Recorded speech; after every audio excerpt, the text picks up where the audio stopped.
Alors, nous allons retrouver maintenant Monsieur Réaume. Oui. Oui, Monsieur Gilles, ça va? Très bien, vous-même. Oui, ça va comme c'est mené. Ah. Que voulez-vous de ce temps-là? Là, c'est mené de différentes façons. Oui, c'est ça. Alors, on a parlé de l'ONU ce soir. La haute commissaire des droits de l'homme, Madame Pillay. Je vous donne son nom si jamais vous la connaissez pas. Non. Madame Navi Pillay. D'après moi, c'est une Indienne, d'après la photo, là, mais ça, on peut se tromper.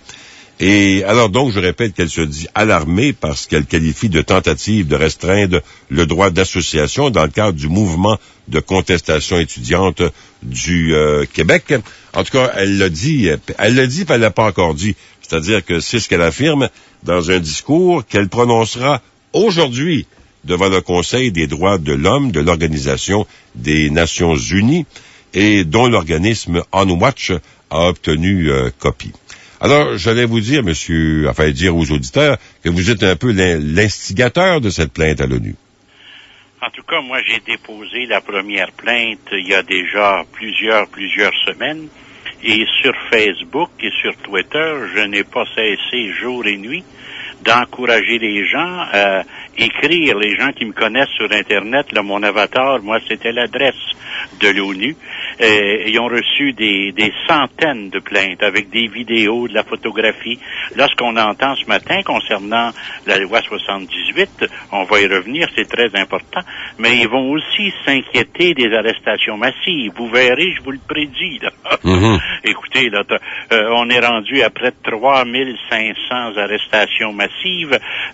C'est le plus haut taux en temps de paix en Occident depuis la Deuxième Guerre mondiale. Ouais. Il y a quand même quelque chose là d'inquiétant. En ce qui concerne le Haut Commissariat, ça fait déjà 2 jours. J'avais même écrit à des journalistes il y a 2 jours pour leur dire ça va sortir cette semaine. Puis il y en a même un qui m'a écrit pour me dire j'ai pas vu ça, non, mais moi je l'ai vu. C'est-à-dire que commence demain pour 2 semaines à Genève en Suisse la rencontre internationale du Conseil des droits de l'homme. Le Conseil des droits de l'homme de l'ONU, là, l'ONU, on connaît l'Assemblée générale, où tout le monde, les chefs d'État vont parler une fois par année, chacun de tour. On connaît le Conseil de sécurité. Conseil de sécurité, là, ça décide si l'ONU envoie des soldats à telle et telle place, et ainsi de suite. Il y a aussi le Conseil des droits de l'homme. Ça, c'est toute une autre série de l'ONU. Sont à peu près, je dirais, 20-25 pays membres de son conseil-là. Et il y a la haute commissaire aux droits de l'homme. On a une Canadienne française, une Québécoise, Mme Arbour, qui a été haut commissaire aux réfugiés déjà. Mais Mme Pillay, comme je vous remercie d'avoir mentionné, elle, c'est la haut commissaire aux droits de l'homme. Et à l'intérieur de cette instance, eh bien, il y a des rapporteurs, des experts, dont 2 experts ont interpellé le gouvernement Charest. On s'en rappellera, Mme Gagnon-Tremblay. Je voudrais pas être vulgaire, là, parce que c'est pas mon genre, mais ils ont envoyé chier. Ah oui? Elle dit que ça, c'est pas gentil. Que l'ONU, excusez-moi, là, c'est pas mon genre de parler comme ça, mais c'était vraiment d'ailleurs, ils l'ont caché depuis, là, elle doit être en vacances, là. Elle a envoyé promener l'ONU carrément. D'abord, c'est une affaire qui se fait pas, là, vous savez. Une condamnation de l'ONU, c'est jamais drôle, là. Jean Charest devient comme un lépreux sur la scène internationale, là. C'est toute une tâche, là. Les gens mentionnent, mais c'est peut-être une erreur, mais en tout cas, on mentionne que c'est la première fois de l'histoire du Canada que cette instance de l'ONU intervient aussi rapidement et aussi clairement pour une condamnation. Pourquoi la loi 78 est condamnée? C'est pour une raison très simple, je vais le dire en termes simples, c'est comme si on avait pris un bazooka pour tuer un maringouin. C'est-à-dire, on a interdit à tous les Québécois partout au Québec de se réunir plus de 50 pour manifester sans donner son itinéraire. On fait ça pour régler un problème de contestation étudiante. On prend un bulldozer, on prive 8 millions de personnes d'une liberté fondamentale. Les gens disent, c'est pas bien grave, on est un pays libre. Pardon, là, qui nous lâcheront au prochain référendum avec le pays libre, là, condamnation de l'ONU pour restriction du droit d'association. C'est un droit Ils appellent ça les droits de l'homme. C'est un droit fondamental, ça. Selon les ententes internationales signées par le Canada, le droit de s'associer puis le droit de manifester, c'est un droit imprescriptible et inaliénable. Même la Cour suprême du Canada est moins forte que l'ONU dans ce dossier-là. Donc, cette condamnation, ce blâme sévère, qui va faire le tour du monde, soit dit en passant. Il n'y a pas beaucoup de gouvernements en Occident, je dis bien en Occident, un pays du G8, le Canada, c'est le premier, là. Écoutez, ce n'est pas une petite affaire. Il en sera de même pour les arrestations massives. Il y a eu trop d'arrestations massives. L'utilisation des balles plastiques par la police, c'est interdit. Vous savez, quand le porte-parole de la police avait dit « on vise toujours les pieds », s'il avait été en cours, là, le juge irait fermer la boîte. Comment est-ce qu'il peut dire, lui, que tout le monde vise juste les pieds? Il faut les prendre un par un pour poser à cette question-là. Donc, l'utilisation des balles plastiques en manifestation, qui est interdite aux États-Unis, ça vous donne une idée, et également les gaz de quand on a vu le gars là, à la porte du palais des congrès où le policier ouvre la porte et il fait une décharge de son gaz au complet sur le même gars là. Il y a eu une fracture du crâne, un œil crevé, des commotions cérébrales. Écoutez, là, on n'est pas en guerre ici, là. Donc, l'ONU, là, c'est ce sévère avertissement qui vient d'être donné. D'après moi, Monsieur Charest va rentrer du Brésil. D'abord, il a fait rire de lui avec son plan du Nord, là. Puis quant à la dame, tantôt, ou pas la dame, Monsieur Peter Roy, comme dit mon ami Lucille, moi, j'ai travaillé dans le Nord. Moi, j'ai travaillé à Manic 3. J'ai payé mes études comme ça, mes études en Europe. Je travaillais 6 mois à Manic, puis je partais pour l'Europe après. Donc, je sais de quoi je parle. Puis les étudiants, là, ça travaille tout. Là. S'il n'est jamais sorti, lui, qui lâche les friperies, puis qu'il aille dans les boutiques, là, il va voir qu'il y a bien des étudiants qui travaillent dans les boutiques, dans le commerce, dans les restaurants, dans la restauration, puis dans l'hôtellerie, puis ainsi de suite. Parce que quand on étudie, faut travailler pour payer ses études. Alors, vous êtes très volubile. On va faire une pause, si vous permettez. Oui, bien sûr. Ben, j'ai pas eu le temps de glisser un maudit mot. Ben, je m'en excuse. Je trouve ça dur. Ah, je vais me taire. Non. Alors, attendez un peu. Au réseau Cogeco, vous écoutez Fabi, la nuit, avec Jacques Fabi. Alors, M. Rayon, vous êtes toujours là, vous, là? Ah, je suis toujours là, mais là, comme je vais parler en signe. Oui. Bon, j'allais vous dire, non, mais j'étais en train de lire tout ça, le Canada et le Québec, qui est effectivement montré du doigt par l'ONU. Là, je regardais à quoi on nous compare, puis je trouvais que, en fait, je disais que la haute commissaire des droits de l'homme de l'ONU va donc aujourd'hui lire un discours fleuve où elle fait un état des lieux de la situation mondiale. Bon, alors, elle y déplore notamment la situation en Syrie. On s'entend que, oui, ça joue dur en Syrie. Il se passe des choses là-bas qui sont épouvantables. Elle va aussi parler des migrations humaines forcées par la crise économique. C'est probablement le cas aussi, surtout en Europe. La mauvaise répartition de la richesse dans le monde. Et ça, ça va à peine aussi d'en parler. Ça changera absolument rien. Pas sûr que les milliardaires vont soudainement partager leurs biens. Les problèmes en Afrique de l'Ouest, la crise politique au Népal, et elle va également parler du meurtre de journalistes au Mexique, et elle va aussi parler des restrictions quant à la liberté d'expression en Ukraine, en Moldavie, en Russie, tout ça. Et elle va glisser un petit mot sur le droit d'association, entre autres, qui est, semble-t-il, selon l'ONU, malmené au Québec. Va vous dire, Gilles, celle-là, je l'ai pas compris, le droit d'association. Avant la loi, j'en ai parlé tout à l'heure, là, au début de l'émission, avant la loi 78, il y avait des associations étudiantes, puis après la loi 78, il y a encore des associations étudiantes. Oui. C'est que le droit d'association comprend également le droit de manifestation. Quand on manifeste, on s'associe pour manifester. Bon. Alors, est-ce que la loi 78 nous a empêchés de manifester? Ah, absolument, absolument. Ah oui, comment ça? On est rendu à 55 manifestations, là. Oui, mais à chaque fois, ils ont commencé par dire c'est une manifestation illégale. Rappelez-vous-en, là, les policiers... Oui, c'est-à-dire qu'on demande, aux organisateurs de manifestations, un peu comme on le fait à Paris, en Europe. Des fois, dans ces pays-là, écoute, il faut qu'ils donnent l'itinéraire. Des fois, c'est 4 jours, 1 semaine, 2 semaines d'avance. Oui, mais vous savez, monsieur, mon cher ami, vous pouvez bien le dire, vous êtes allé souvent à Paris, vous? Vous savez, Paris, là, c'est un peu plus gros que Montréal. Là. Un petit peu, oui. Vous savez, là, Paris, c'est la province de Québec en termes de population.